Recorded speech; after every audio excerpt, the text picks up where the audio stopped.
দোস্ত তুই যে আমার নিয়ে আসলে ফোন দিয়া পরীক্ষা চলতেছে, একটু পড়লে ভালো হতো না? আরে তোর পরীক্ষা, আমি না পরীক্ষা দিব না। শোন না, তোর আজকে নিয়ে আসছি দোস্ত, আমার একটা হেল্প করতে হবে কিন্তু। শোন না, আমার ইতিপূর্বে যা যা কাহিনী সব তুই তো জানিস, তুই তো আমার একমাত্র ক্লোজ ফ্রেন্ড। আজকেও একটা মজার কাহিনী আছে, তোর আমার হেল্প করতে হবে। আর শোন, তুই কেন নিয়ে আসছিস জানিস? কারণ তুই তো জানিস আমার সাথে মা ঘুমায়, আর মা যদি ঘুমায় তাহলে তো মনে কর আমার ও আসতে পারবে না। ও মানে ও কি? ও মানে হচ্ছে ওই যে আমি একজনের সাথে হ্যাঁ, ওই যে বলেছিল ওই লোকটা না? বলছিলাম না, এক লোকের সাথে আমি সম্পর্ক করতেছি। ও অনেক রিচ ফ্যামিলি, তো বুঝিসই তো। শোন, তুই আসছিস, তুই থাকবি আমার রুমে, যাতে মা আর এদিকে না আসে। মা ভাববে তুই আর আমি। তুমি কি আমার সামনে ওর সাথে রোমান্স করবে?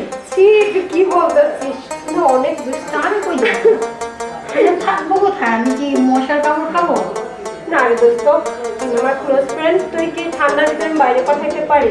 শোন দোস্ত, একটু কষ্ট করে ম্যানেজ কর।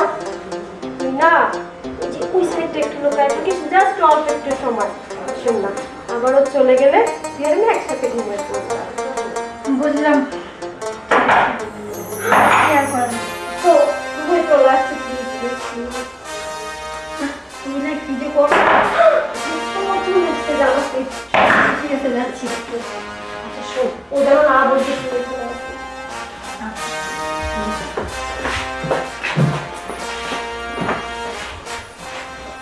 এই আসছো বেবি? আসছো না? তুমি আসছো, একটু লেট হয় কেন তোমার? লেট হবে না, রাস্তাঘাটে ট্রাফিক জ্যাম আছে না। জ্যাম তো থাকবে, এটাই তো ঢাকা শহরের নিয়ম। তুমি একটু আগে আগে বের হবা না? আমি তো আগেই বেরিয়েছি। চাই। তোমার শরীরটা ভালো আছে তো? দেখো না বেবি, এটা না তুমি সেদিন যমুনা ফিল্টার থেকে আমাকে কিনে দিয়েছিলে। হ্যাঁ হ্যাঁ, খুব সুন্দর লাগছে। সত্যি? হ্যাঁ, খুব সুন্দর লাগছে। Fantastic। তুমি কথা বলবা? হ্যাঁ, কথা বলো, সুন্দর লাগছে। পরে রিল্যাক্স তো পরে কথা বলি, এনজয় করি। রিল্যাক্স আসো, করো। সামনে আসো। মা চলে আসে কি হবে? আর মা আজকে আসবে না।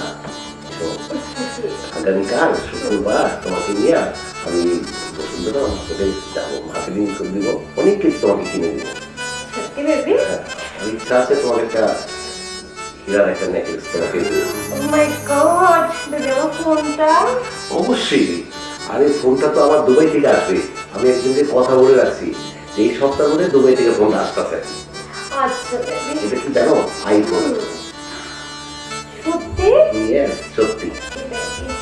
বেবি চলো না, রোমান্স করি। তোমার সত্যি হয় না? না, আমি তো সহ্য হচ্ছে না বেবি।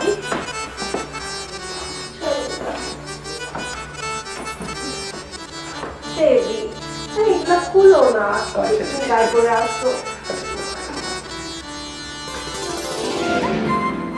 বেবি সত্যি তো? সত্যি। নেকলেস এনে দিবে? হীরার নেকলেস তো বলছি, আইফোন তো দিবে, এই সপ্তাহের ভিতরে দিব। খুশি তো? খুশি তো, তাহলে দূরে কেন? আসো কাছে। আমি তো কাছে আসতেই চাই, কাছেই তো আসি। চলো।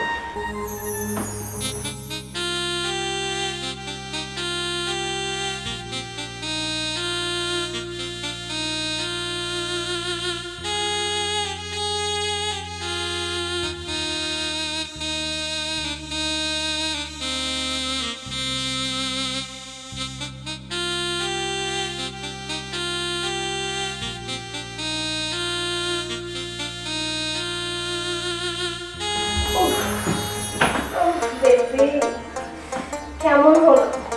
মজা হয়েছে না একটু বলো?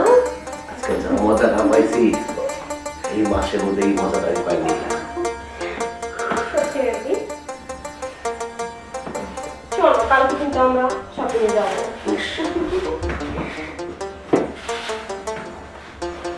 তখন কিন্তু আবার অফিসে বাহানা করবো না। আমাকে তুমি বিশ্বাস করো না? করি তো।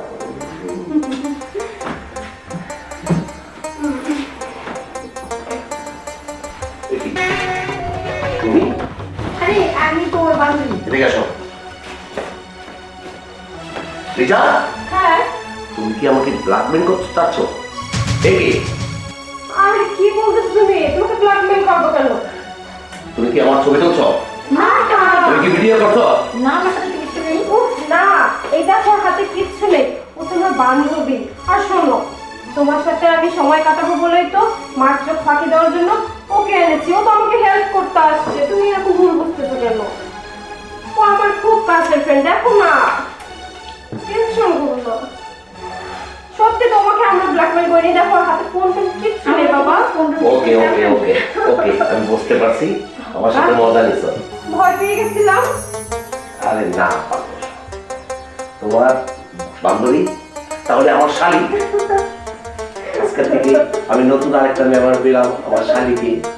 ভালো লাগছে, খুশি তো? আচ্ছা ঠিক আছে, আমার তো কাজ আছে। এই 5,000 টাকা দিলাম, তুমি কিছু কিনে নিও। আর আমার শালীর দোকানে তুমি 1,000 টাকা দিলাম, তুমি মিষ্টি খেয়ে নিও।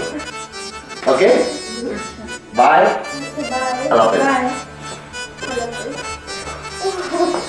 বাপরে, আমি তো ভয় পেয়ে গেছিলাম, ও নাকি মনে করে। কি লোকটা কি এরকম বদলে যাবে? আরে না পাগল, ও খুব ভালো মানুষ, দেখলি না, তোকেও গিফট পেয়ে গেল আর আমাকেও কেনাকাটা করার জন্য দিলাম। চল শুয়ে পড়ি, মা এসে আবার উল্টো পাল্টা ভাববে। থাকতে